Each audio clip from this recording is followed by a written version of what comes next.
The saloon was thick with cigar smoke and the stink of cheap whiskey when her uncle traded her for a handful of silver dollars. They called her the mute girl, a broken thing.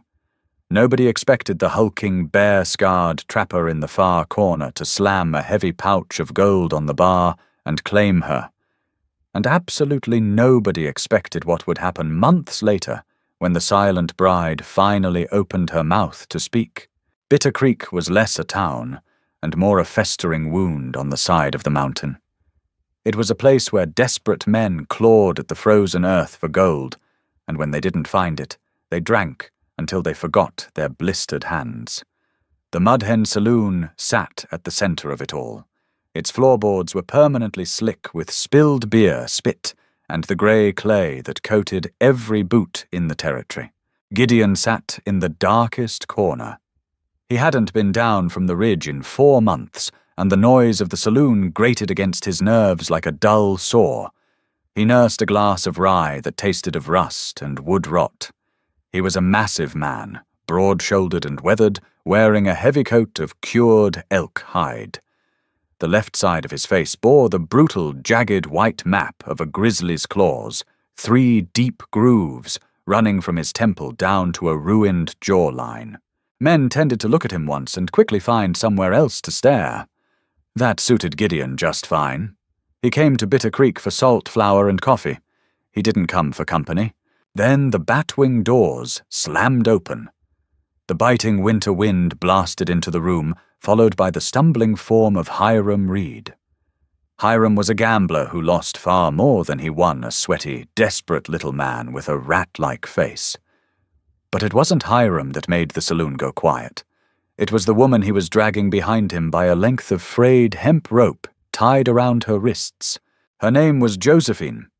She was rail-thin, her dress a ragged collection of grey wool, her dark hair matted from the freezing rain. She didn't stumble. She didn't cry.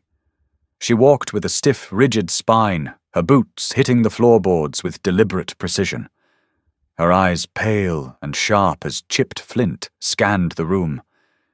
She looked like a trapped hawk waiting for the right moment to bite off its own leg to escape. $50. Hiram shouted, his voice cracking, as he hauled her toward the center of the room. He wiped his nose on his sleeve. I owe $50 to the house. I'm squaring my debt. She's a good worker, strong back, keeps to herself. The bartender, a thick-necked brute named Miller, crossed his arms. I run a saloon, Hiram, not a boarding house. What am I supposed to do with a half-starved girl? Put her to work. Hiram sneered, yanking the rope. Josephine stumbled, falling to her knees on the filthy floor. She didn't make a sound. She don't talk, hasn't said a word since she was 10, won't complain, won't backtalk the customers. A low murmur rippled through the miners crowding the bar. Desperate, lonely men. The kind of men who saw a silent woman not as a tragedy, but as a convenience. A miner with missing teeth and coal-dusted cheeks stepped forward, jingling coins in his pocket. I'll give you $30 for her, Hiram. She can scrub my floors. He laughed, a wet, ugly sound. Among other things, Gideon watched from the shadows. His hand tightened around his glass. The world was a cruel, ugly place. He had learned that a long time ago, carving out a life in the brutal cold of the high peaks. The mountain didn't care if you froze, it didn't care if you starved. But the mountain's cruelty was indifferent. The cruelty in this room was deliberate. It was a rotting sickness. Josephine lifted her head. Her gaze met the grinning miner, and there was no fear in her eyes, only a bottomless, venomous hatred. She shifted her weight quietly, bracing her boots against the floorboards. She was preparing to fight. She would lose, but she would fight. Gideon stood up. The chair scraped loudly against the floor, a harsh sound that cut through the murmurs. He stepped out of the shadows. The sheer size of him, coupled with the horrific ruin of his face, made the miners part like muddy water. He walked slowly toward the center of the room. The smell of pine resin, cold iron, and old blood rolled off him. He didn't look at the miners. He didn't look at Hiram. He looked at Josephine. She stared back. Her breathing was shallow, but she held his gaze. She didn't flinch at his scars. Gideon reached into the deep pocket of his coat and pulled out a heavy leather pouch. He tossed it onto the nearest table. It landed with a dense, metallic thud that echoed in the quiet room. "There's 3 ounces of raw gold in there," Gideon said. His voice was a deep, gravelly rumble, ruined by the cold and years of disuse. "Settle your debt, Hiram. The girl comes with me." Hiram blinked, staring at the pouch. The greedy miners stepped back. Nobody argued with a mountain man who paid in raw gold. Nobody argued with a man who looked like he had crawled out of a grave. Gideon didn't wait for a reply. He drew a heavy hunting knife from his belt. The steel flashed in the dim lamplight. Several men flinched, but Gideon merely knelt beside Josephine. With one quick, precise motion, he sliced the hemp rope binding her wrists. He stood, putting the knife away. He looked down at her. "Get up." Josephine rubbed her raw wrists. She looked at the door, then back at him. Slowly she climbed to her feet. She didn't smile. She didn't look grateful. She just watched him.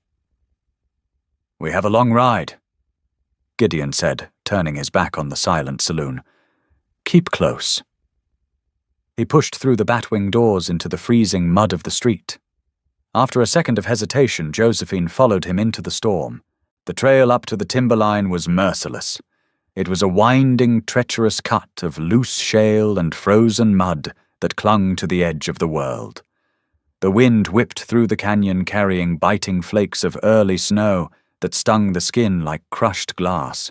Gideon rode a massive, sure-footed roan gelding. Josephine rode a sway-backed pack mule he had purchased an hour before leaving Bitter Creek. She sat stiffly in the saddle, wrapped in a heavy wool blanket Gideon had tossed to her without a word. The cold was sinking into her bones, but she didn't shiver. She refused to show weakness. The silence between them was absolute. For 3 hours the only sounds were the hollow clack of hooves against stone, the creak of freezing saddle leather, and the relentless howl of the wind. Gideon didn't look back to check on her. He didn't offer reassurances. He navigated the switchbacks with the mechanical efficiency of a man who had made this climb 1,000 times. Josephine watched the broad expanse of his back. She analyzed him. Men were predictable. They wanted obedience, they wanted labor, or they wanted a warm body in the dark. She had expected to be dragged to a dingy room behind the saloon. Instead, she was being led into the clouds. She touched the chafed skin of her wrists under the blanket. He had bought her. A transaction. He owned her now just as surely as he owned the gelding and the mule. But he hadn't touched her. He hadn't even looked at her with that heavy, wet gaze that Hiram and the miners had. He looked at her, the way he looked at the sky, assessing the weather, preparing for the work ahead. By nightfall, they reached a plateau sheltered by a massive stand of ancient twisted pines. Nestled against the rock wall was a cabin. It was sturdy, built of thick, notched logs, chinked with heavy mud and moss. The roof was pitched steep to shed the heavy mountain snows. It wasn't a home. It was a fortress against the elements. Gideon dismounted. He took the mule's reins and tied both animals to a heavy post under a lean-to. He unstrapped the canvas sacks of supplies. "Go inside," he grunted, nodding toward the heavy oak door. Josephine slid down from the mule. Her legs were numb, her knees buckling slightly as her boots hit the frozen dirt. She caught herself against the saddle, catching her breath. Gideon saw her stumble. He stopped his heavy boots crunching on the frost. For a second she braced herself, expecting a rough hand to grab her collar and drag her inside. Instead, he simply waited. When she found her footing, he turned and carried the supplies toward the door. Inside the cabin was freezing, smelling of cold ash and cured leather. It was a single room. A cast-iron stove sat in the center. In one corner, a heavy timber bed frame held a mattress stuffed with pine needles covered in thick bear and wolf pelts. A rough-hewn table, 2 chairs, and a wall lined with tools, Traps and dried herbs completed the space.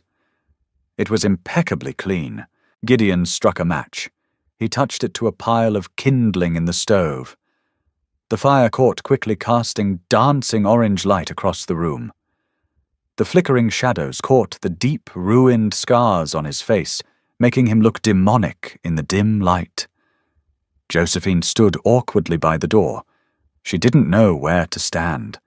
She didn't know what was expected of her. Gideon stood up and brushed the ash from his hands. He walked to a cupboard, pulled down a tin plate, and set it on the table. He tossed a chunk of hardtack and several thick strips of dried elk meat onto it. Then he pointed to one of the chairs. "Eat." She moved slowly. She sat down. She was starving her stomach, a hollow cavern of pain, but she didn't rush. She took a small piece of the elk meat and chewed it methodically. She watched him as she ate. Gideon took off his heavy coat, revealing a faded flannel shirt stretched tight across a muscular chest. He didn't sit at the table.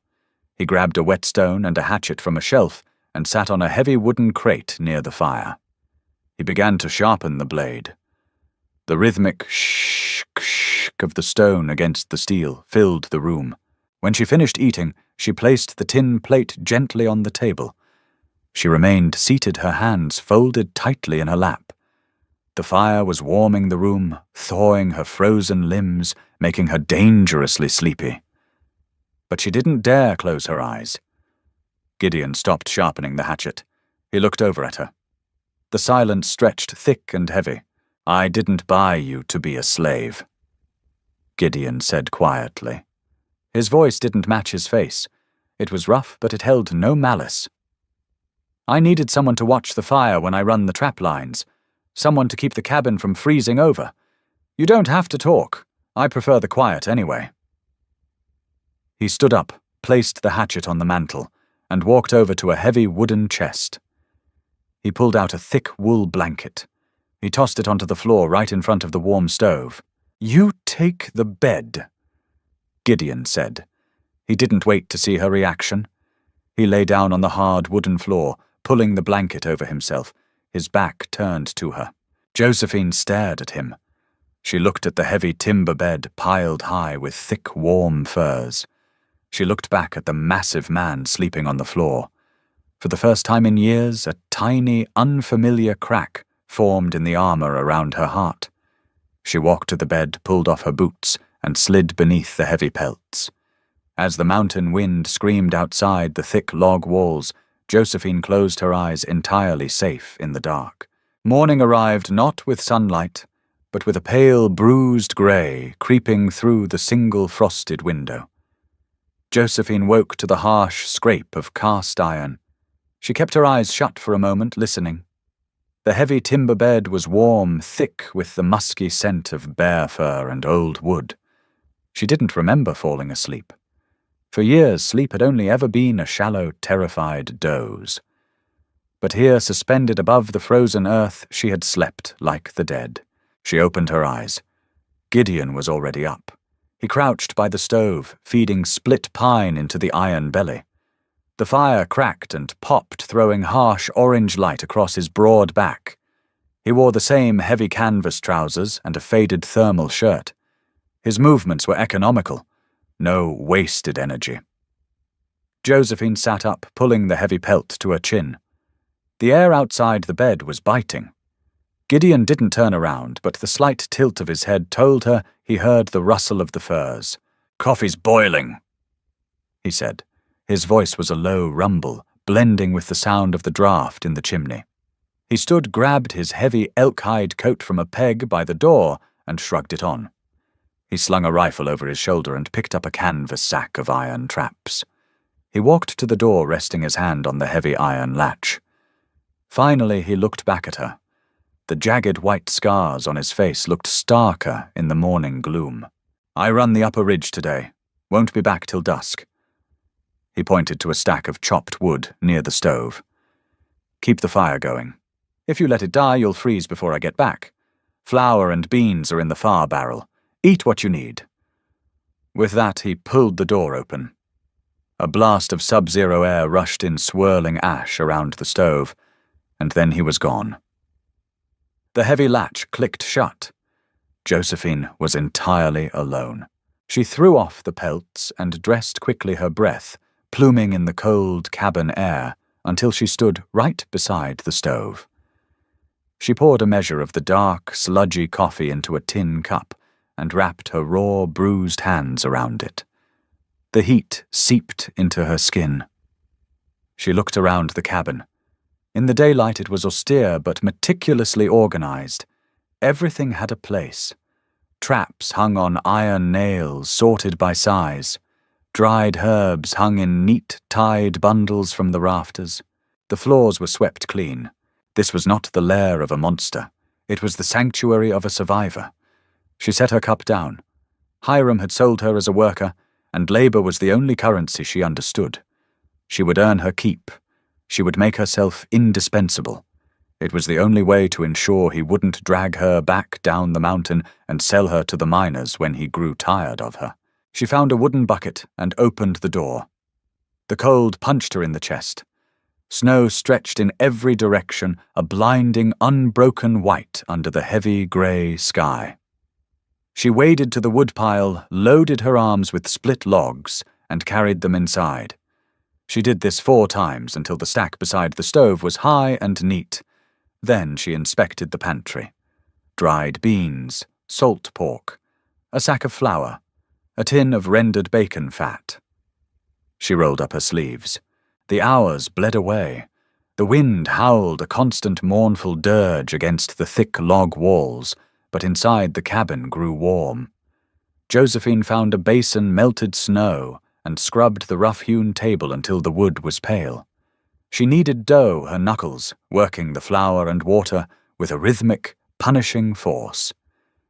She set a pot of beans and salt pork to simmer on the flat top of the stove. The smell of baking bread and rich, salty meat slowly filled the small room, masking the sharp tang of leather and wood smoke. By the time the window turned from grey to black, her back ached and her hands were raw again.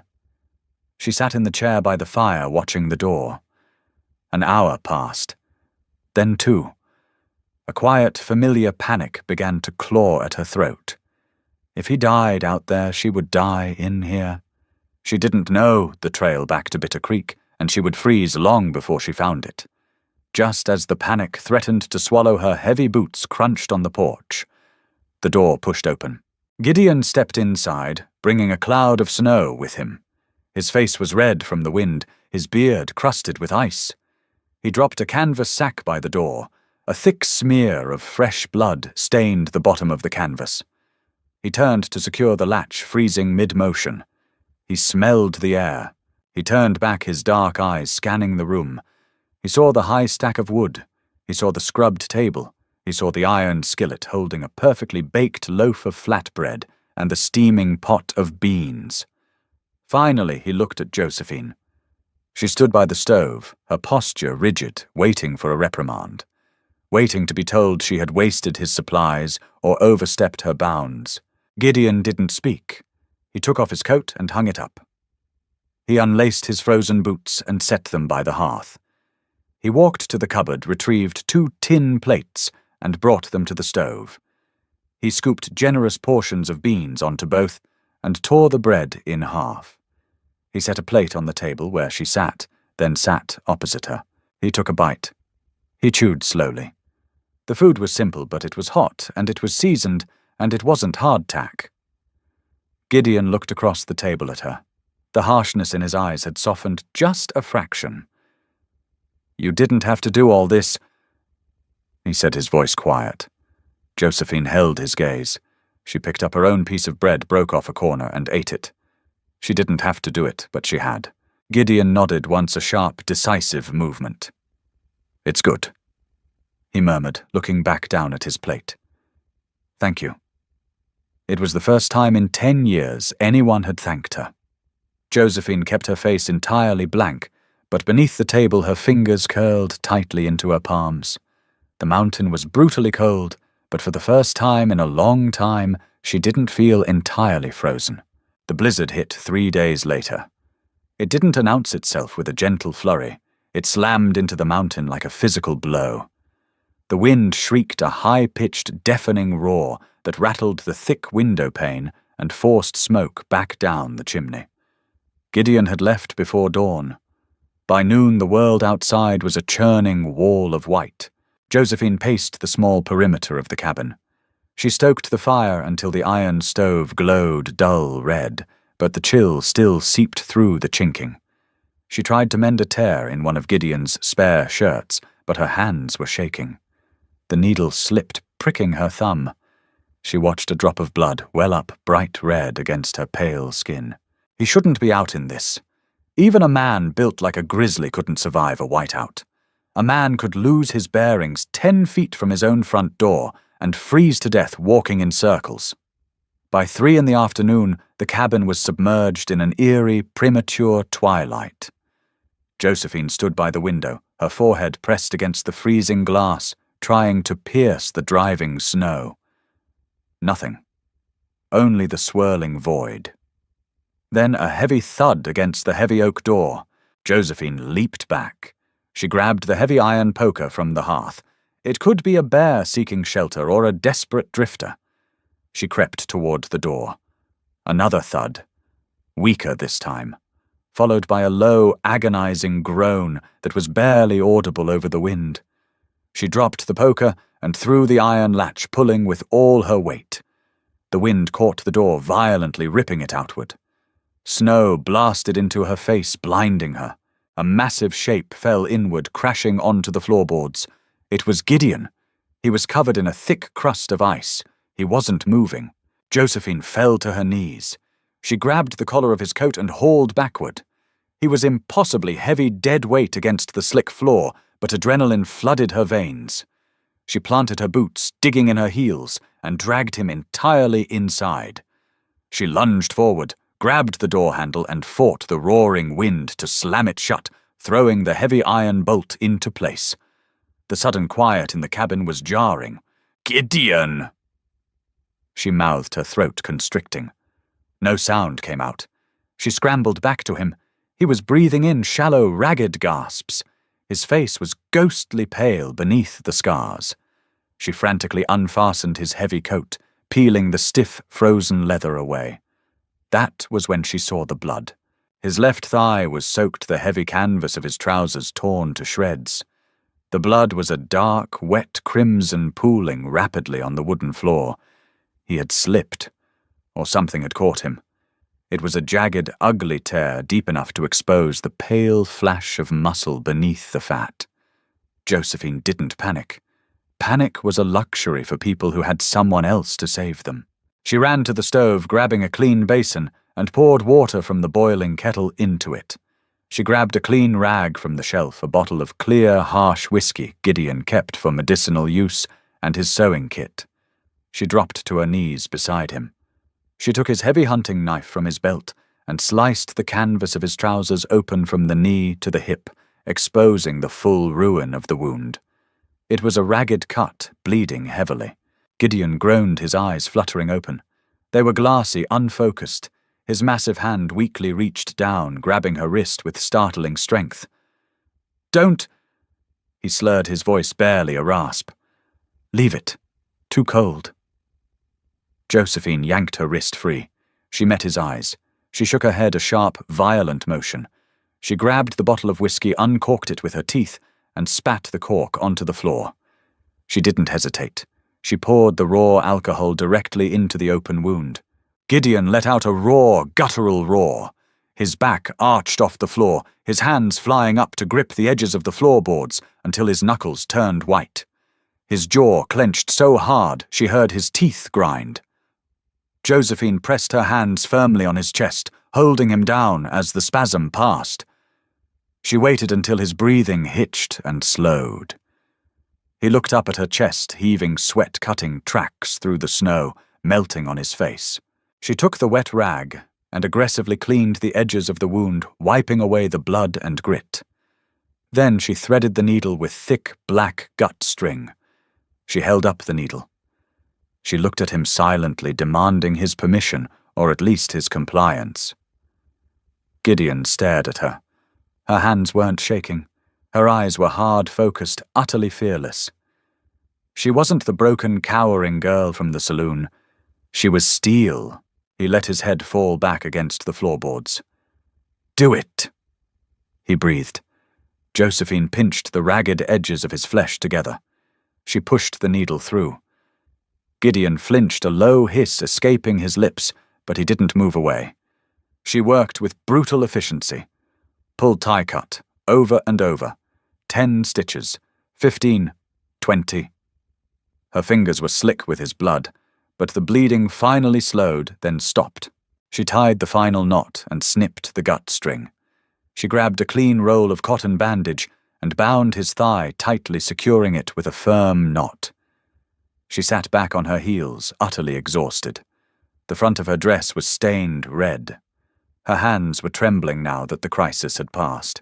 Gideon rolled his head to the side, looking at the neat, tight row of bandages on his leg.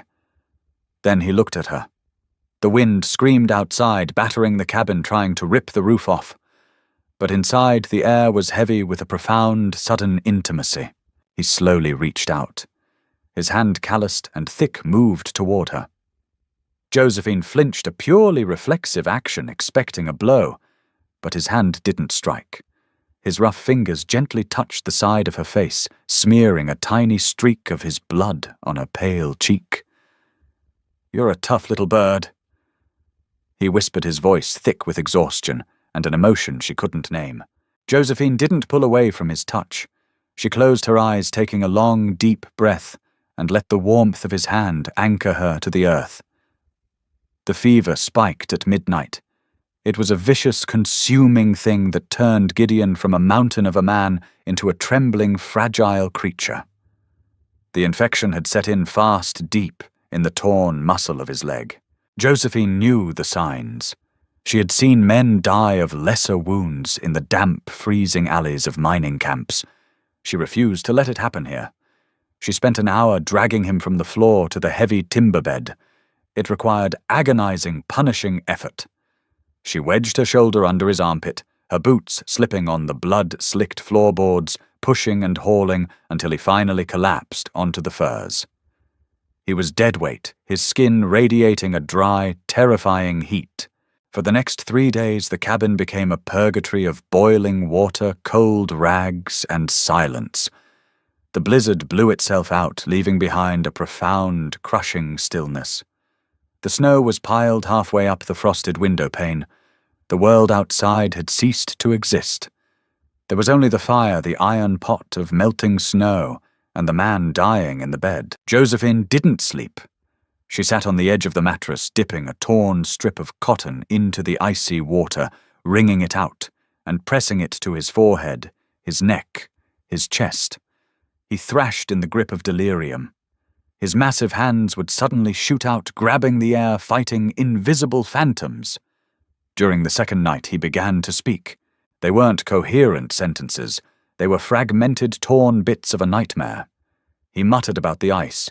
He pleaded with someone to run. And then came the raw, guttural cries that made Josephine's blood run cold, the sounds of a man being torn apart. He was reliving the bear attack. He would claw at his own scarred face, his fingers digging into the jagged white lines until Josephine caught his wrists. She pinned his hands to the mattress, leaning her entire body weight against his arms to keep him from tearing his own skin open. "Shh," she breathed, the only sound she had made in days. It was just a rush of air, soft and desperate. She pressed her forehead against his burning shoulder. "Stay here. Stay with me." She didn't know if he could hear her through the veil of the fever, but slowly his muscles would uncoil. His breathing would hitch, then settle into a shallow, ragged rhythm. She poured whiskey down his throat, forcing him to swallow.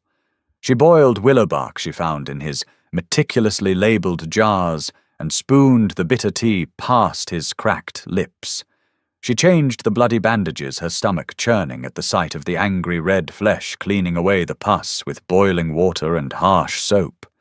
She didn't let herself feel pity. Pity was useless. She worked with the cold, mechanical efficiency of a soldier holding a besieged fort. On the morning of the fourth day, the sun finally broke through the clouds.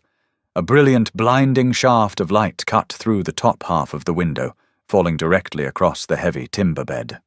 Josephine was slumped in the wooden chair, her chin resting on her chest, a dry rag clutched in her hand. She jerked awake, her heart hammering instantly, looking at the bed. Gideon's chest was rising and falling in deep, even measurements. The terrible, frantic panting had stopped. His skin, though pale and drawn, was no longer flushed with that unnatural bruised red. The dry heat was gone, replaced by a cool, clammy sweat. The fever had broken. Josephine stood up. Her joints popped her back, screaming in protest. She walked to the bed and pressed the back of her hand against his cheek. It was cool. Gideon's eyelids fluttered. They felt heavy, crusted with sleep and grit. He opened them slowly, squinting against the harsh glare of the sunlight. It took several long seconds for his eyes to focus. When they did, they locked onto Josephine. She looked terrible. Her face was hollowed out by exhaustion, her hair a tangled, greasy mess, her dress stained with old blood and dirt. Dark, bruised circles hung beneath her pale, sharp eyes. Gideon tried to sit up. A white-hot spike of pain shot through his left leg, stealing his breath. He fell back against the pillows with a harsh grunt. Josephine immediately pushed his chest down a firm, non-negotiable pressure. She shook her head. She picked up a tin cup of water from the nightstand and held it to his lips. He drank greedily, the water spilling down his chin into his thick beard. When he finished, he let his head loll to the side. He looked around the cabin. The fire was roaring. The floor had been scrubbed clean of the blood. The woodpile was restocked. He looked back at her. The silence in the room wasn't empty anymore. It was heavy with a profound, unspoken understanding. He was a man who owed his life to no one. He had survived the mountain by trusting only himself. Now he was entirely at the mercy of a woman the world had discarded as broken. How long? He rasped. His throat sounded like it was filled with crushed gravel. Josephine held up 4 fingers. Gideon closed his eyes, exhaling a long, shuddering breath. You stayed. It wasn't a question. It was an acknowledgement of a debt he could never repay. She could have taken his gold. She could have taken his horse and ridden down the mountain the moment the storm broke. Josephine didn't smile. She just pulled the heavy furs up to his chest, tucking them firmly around his shoulders. She picked up the empty basin and walked toward the stove. She had kept the fort. Now they just had to survive the winter. Recovery was a slow, humiliating process for a man used to moving mountains. For a month, Gideon was confined to the cabin. He carved a heavy crutch out of a straight pine bough and learned to hobble from the bed to the stove, dragging his ruined leg behind him. The dynamic between them shifted. Josephine became the hunter. Gideon taught her how to load the heavy repeating rifle. He showed her how to sight down the barrel, how to account for the wind, how to gently squeeze the trigger instead of pulling it. She learned fast. She shot a stringy winter hare her first week out, dragging it back to the cabin with a quiet, fierce pride burning in her eyes. Spring approached with agonizing slowness. The deep drifts began to pack down, forming a hard, icy crust. The constant howl of the wind softened into a steady, bitter breeze. It was a Tuesday afternoon when the mule began to scream. Josephine was at the table kneading dough. Gideon sat by the fire, mending a broken leather harness. The sudden frantic braying from the lean-to shattered the quiet. Gideon dropped the leather. He grabbed his crutch and hoisted himself up. His face was instantly a mask of hard, cold violence. The mountain didn't make that kind of noise unless something was wrong. Josephine wiped her flour-covered hands on her apron. She didn't ask questions. She moved to the corner, picked up the rifle, and levered around into the chamber. The metallic clack-clack was loud in the small room. Gideon moved to the window, leaning heavily on the pine crutch. He wiped the condensation from the glass and peered out into the blinding white. Trouble. he murmured. Coming up the ridge were 3 men on horseback. Their horses were blowing hard chests lathered with freezing sweat, struggling through the crusty snow. The man in the lead wore a heavy buffalo coat. Even at a distance, Josephine recognized the rat-like slouch of Hiram Reed. She tightened her grip on the rifle stock until her knuckles went white. Her heart hammered against her ribs, a frantic, trapped bird. He had come for her. He had realized Gideon was injured, or he had simply gotten greedy for the rest of the gold, and he had come to drag her back to the mud and the smoke. "Stand away from the door," Gideon ordered softly. He reached out and took his heavy 6-shooter from its holster on the wall, checking the cylinder. He didn't look afraid. He looked exhausted, deeply irritated by the intrusion of ugly men into his quiet world. The riders pulled up in front of the cabin. The horses stamped and snorted, breath pluming in the freezing air. "Gideon." Hiram's voice cracked through the cold nasal and loud. "We know you're in there, open up." Gideon unbolted the heavy oak door. He pulled it open and stood in the frame. He didn't step out onto the porch. He leaned on his crutch, his massive frame blocking the entrance entirely. The 6-shooter hung loosely in his right hand, pointed at the floorboards.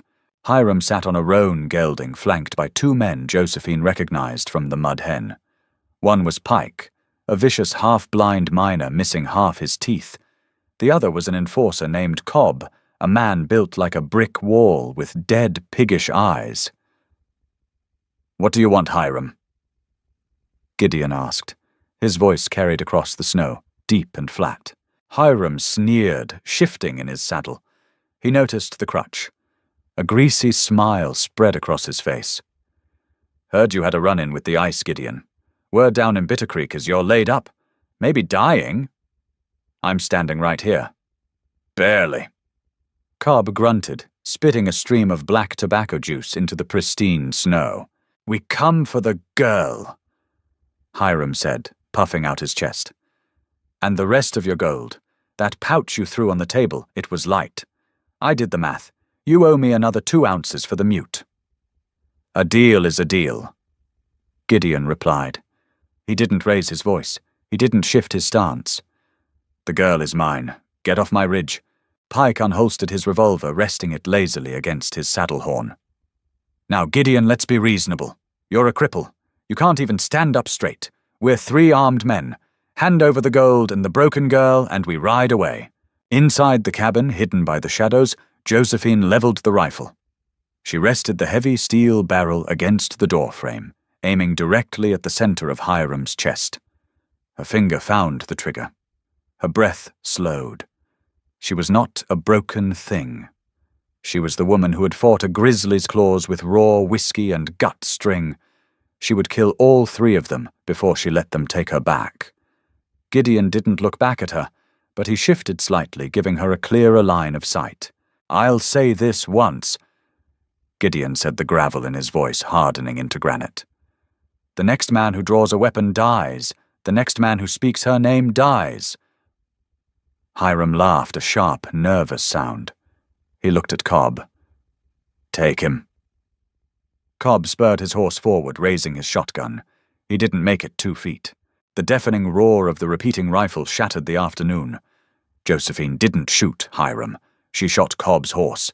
The heavy slug tore through the animal's shoulder.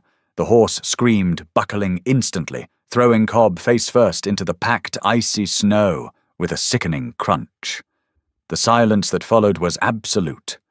Pike froze his revolver halfway raised. Hiram's horse danced, nervously panicked by the gunshot. Gideon slowly raised his 6-shooter, leveling it directly at Hiram's face. He pulled the hammer back with his thumb. The click echoed off the pines. "She doesn't miss," Gideon said softly. "Now ride." Hiram didn't say another word. He didn't have to. The sight of Cobb groaning in the bloody snow, his horse thrashing its last in the drifts, stripped away any illusion of control the gambler held. Pike spurred his mount backward, his eyes wide, holstering his gun with frantic, clumsy hands. "Get him up!" Hiram spat at Pike, his voice tight with panic. It took them 5 ugly, desperate minutes to haul Cobb's massive limp frame over the back of Pike's horse. Cobb's face was a mask of dark blood and pulverized bone where he had hit the ice. They didn't look back at the cabin. They turned their exhausted animals down the ridge, disappearing into the blinding white. Gideon lowered the hammer of his revolver. The metallic click was the loudest sound left in the world. He stood in the doorway for a long time, watching the empty trail, letting the freezing air rush over his face. Then he turned around. He shut the heavy oak door and dropped the iron bolt into place. Josephine still stood by the window. The heavy repeating rifle was pressed hard against her shoulder, the barrel resting on the wood, a thin wisp of grey smoke curling from the muzzle. Her breathing was fast, shallow. Her eyes were locked on the space where Hiram had just been. She looked like a taut wire ready to snap and lash out at anything that moved. Gideon hobbled toward her, leaning his weight on the pine crutch. He stopped a foot away. The air in the cabin smelled of sulphur-burnt powder and baked bread. He didn't take the gun from her. He simply reached out and placed his large, calloused hand over the receiver. "They're gone," he said.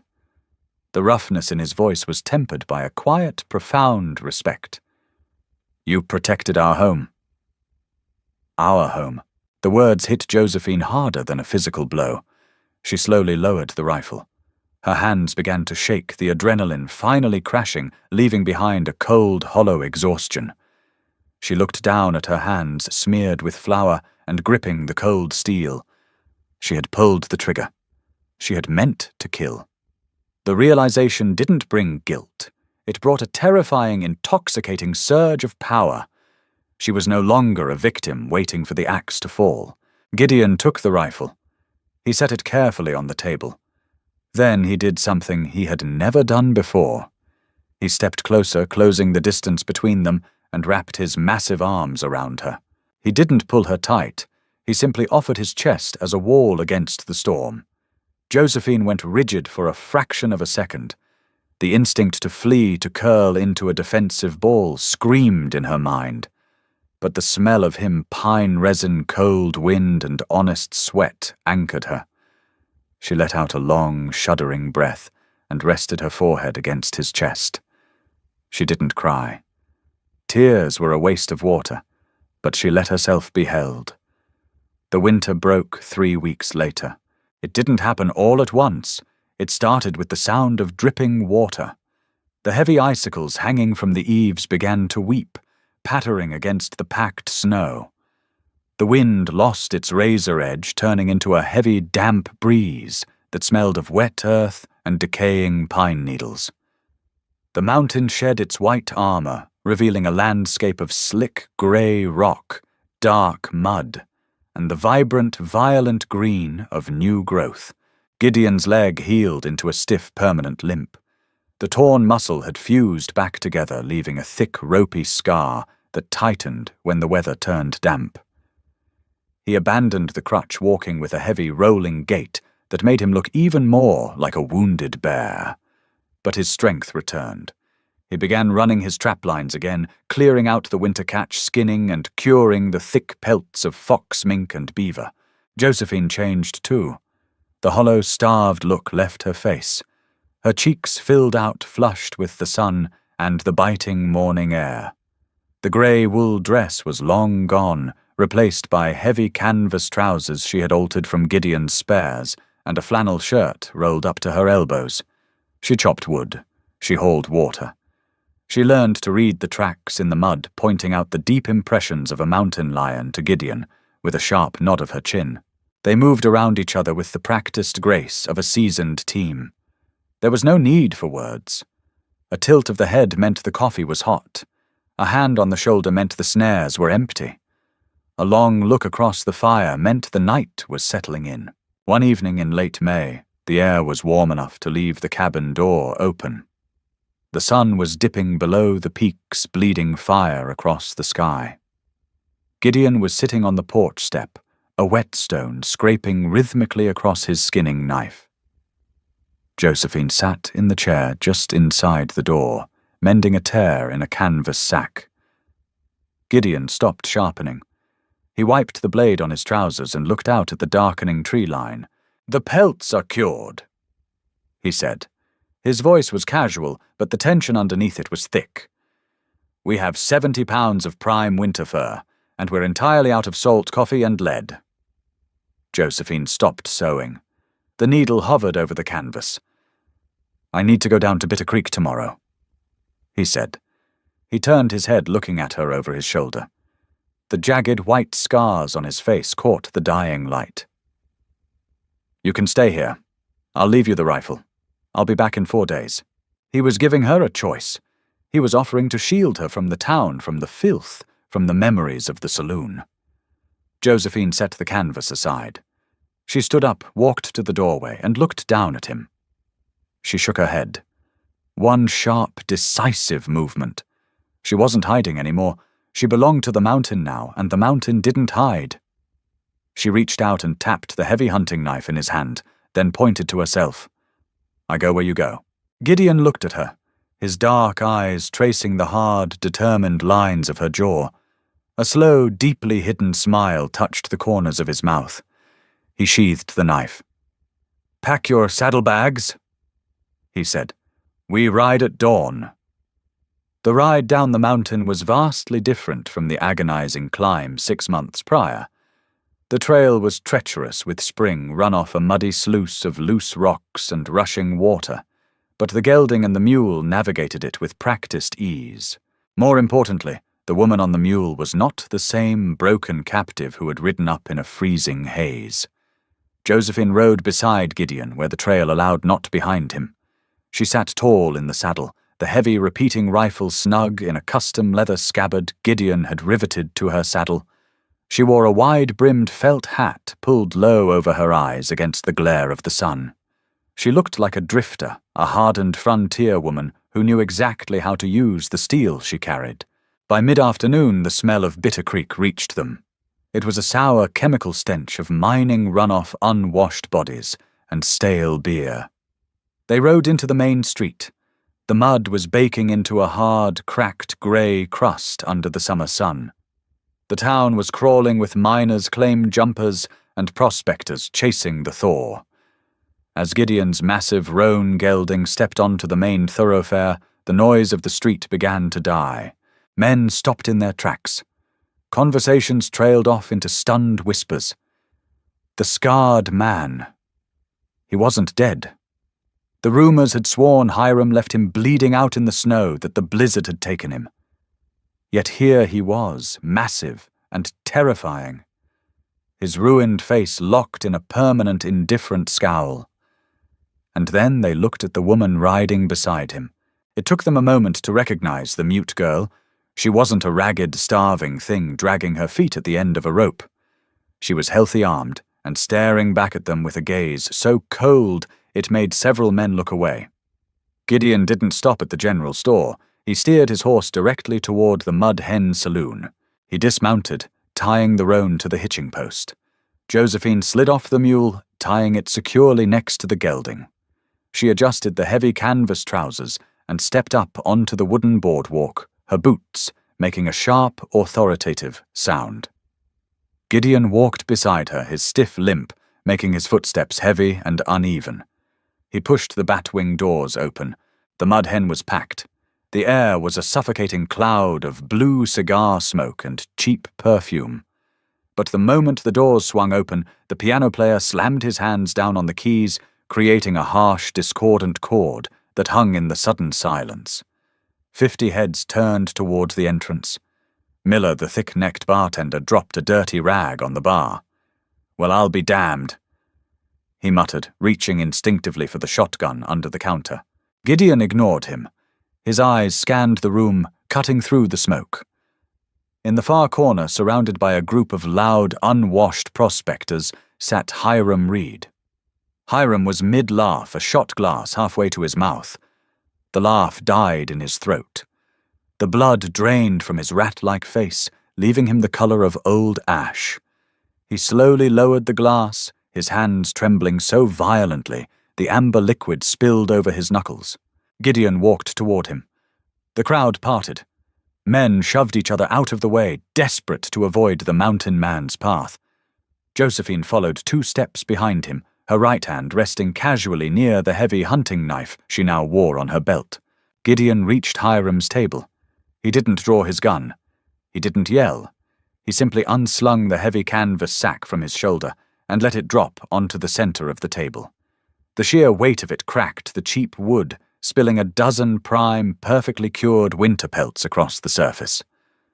I need flour, salt, coffee, and 50 rounds of .44 caliber. Gideon said to the room at large, though his eyes never left Hiram. Hiram swallowed hard. He looked at the pelts, then up at Gideon's scarred face, and finally his eyes flicked to Josephine. He tried to summon his old arrogance, the sneer of a man who owned people. He puffed out his chest, looking around at the miners trying to find backup. "You got nerve coming back here." Hiram stammered, his voice thin and reedy. He stood up, knocking his chair back. "You stole my property. You shot my man's horse. You trespassed on my ridge." Gideon rumbled. "You're lucky I only shot the horse." "She belongs to me." Hiram shouted his fear, violently twisting into anger. He pointed a trembling finger at Josephine. He looked at the crowd. "She's a mute, a broken-brained idiot. I raised her. I have the papers. She's my blood." The saloon was dead silent. The miners watched a pack of wild dogs waiting to see which wolf would bleed first. Hiram took a step away from the table, emboldened by the silence of the crowd. He sneered at Gideon. "You think dressing her up in men's clothes changes what she is? She's an animal, a dumb, silent animal. I'll bring the marshal down on you. I'll have you hung for theft, and I'll sell her to a crib down in Denver where she belongs." Gideon's hand moved toward his 6-shooter. The movement was slow, deliberate, a promise of impending violence. He was going to kill Hiram. He was going to put a bullet between the man's eyes and accept whatever consequences the town handed him. But before Gideon's fingers could graze the heavy iron grip, a sound cut through the stale, smoky air of the saloon. It was a voice. It was raspy from years of disuse, harsh like dried leaves, scraping across stone, but it was perfectly clear, perfectly steady, and it carried to every dark corner of the mud hen. "You don't own me, Hiram." The entire saloon froze. No one breathed. No one blinked. Every eye in the room snapped to the woman standing behind the scarred mountain man. Josephine stepped out from behind Gideon's broad back. She didn't look at the floor. She looked dead into Hiram's terrified eyes. "And I am not an animal," she said, her voice finding its cadence, growing stronger with every syllable. Hiram stared. His mouth opened and closed like a dying fish on a muddy riverbank. A miner near the brass rail dropped his shot glass. It hit the spit-stained floorboards, the cheap glass shattering with a sharp crack that sounded like a pistol shot in the suffocating silence. The piano player's hands hovered over the ivory keys, paralyzed. The thick blue cigar smoke seemed to hang suspended in the stifling air. Gideon slowly turned his head. He looked down at Josephine. The scarred, immovable mountain of a man looked as if the earth had just cracked open beneath his heavy boots. His hand fell away from the iron grip of his revolver. He didn't speak. He just watched her, his dark eyes burning with a sudden fierce and possessive pride. Josephine took another step forward, putting herself entirely between Gideon and the room. She cleared her throat. It hurt. 10 years of absolute silence had built a wall of rust and dust in her chest, but she pushed through the physical ache. "You sold me for $50, she said, her voice carrying up into the soot-stained rafters. It wasn't a yell. It was cold, precise, and heavy as a lead slug. "You tied me like a dog because you were too much of a coward to earn a living with your own 2 hands. You told them I was broken, but I wasn't broken. I was waiting." Hiram backed up. He hit the edge of a poker table, his hand scrambling blindly behind him to grip the wood. "You didn't speak. Not since the cholera took your ma. You couldn't speak." "I chose not to speak," Josephine corrected him, her tone merciless. I heard every ugly word you said to me, every threat, every curse. I locked them away because giving you my voice would have been giving you my soul. And there was nothing in this miserable town worth saying, and no one worth saying it to. She shifted her flinty gaze to the miners crowding the bar. The same men who had laughed at her, who had bid on her like a piece of slaughtered meat 6 months ago. They refused to meet her eyes. A man with a broken nose removed his bowler hat, holding it against his chest as if a funeral procession was passing.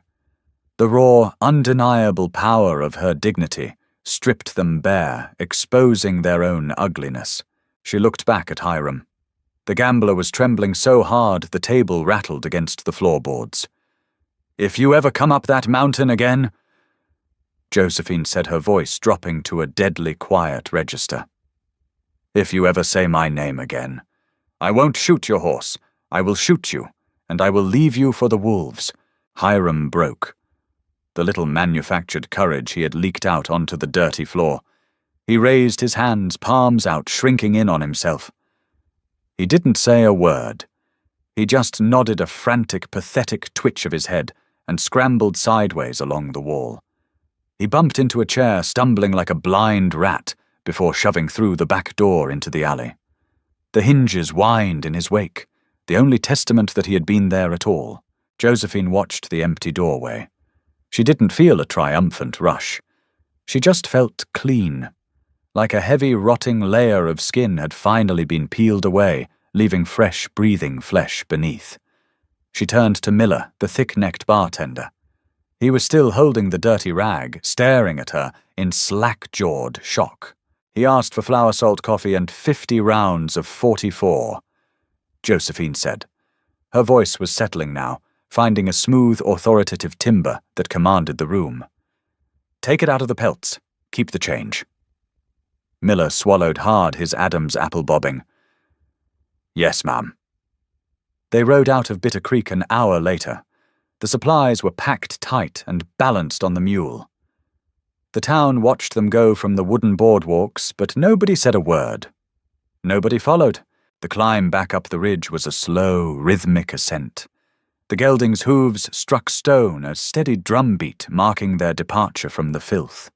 The air cooled, shedding the oppressive heat of the valley.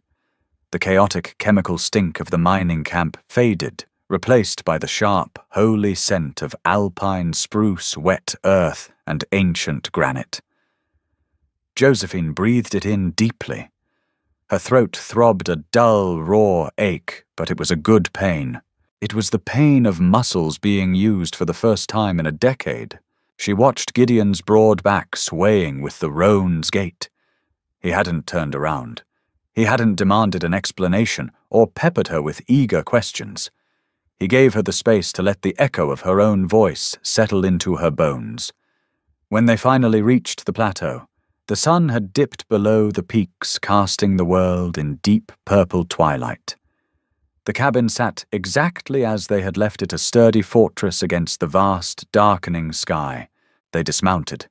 They unloaded the canvas sacks in tandem, moving with the same unspoken, flawless rhythm they had perfected over the brutal winter.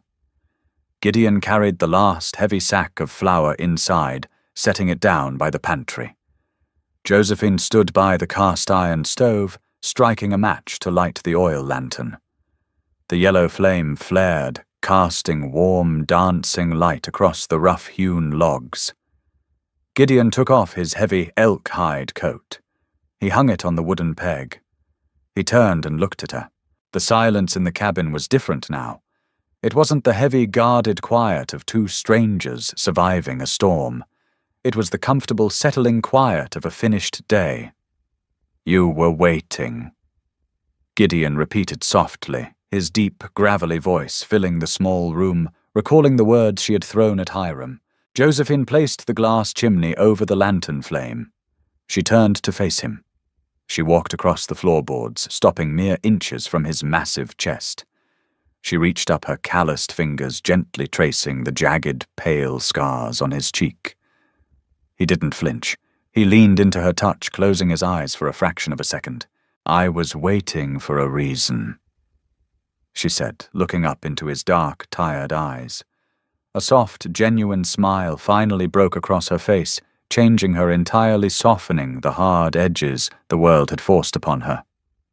I found it. Gideon let out a long, heavy breath. He wrapped his thick arms around her waist, pulling her flush against his chest. He buried his ruined face in her hair, breathing in the scent of the cold wind and the woman who had saved his life. The mountain was a harsh, unforgiving place. It broke weak men and buried the careless. But for the scarred trapper and his no longer silent bride, it was the only piece of the world that mattered. It was finally home. The wild frontier forces people to reveal who they truly are. Hiram was a coward, the town was a pack of wolves, but Gideon and Josephine proved that true strength lies in protecting the ones you love. Josephine didn't just find her voice. She found a home where she was finally heard, and Gideon found a love that looked past his scars. Did you love this intense, slow-burn Western romance? What was your favorite moment from Josephine's triumph in the saloon? Drop a comment below. Don't forget to hit that like button, share this story, and subscribe to our channel for more epic audio dramas.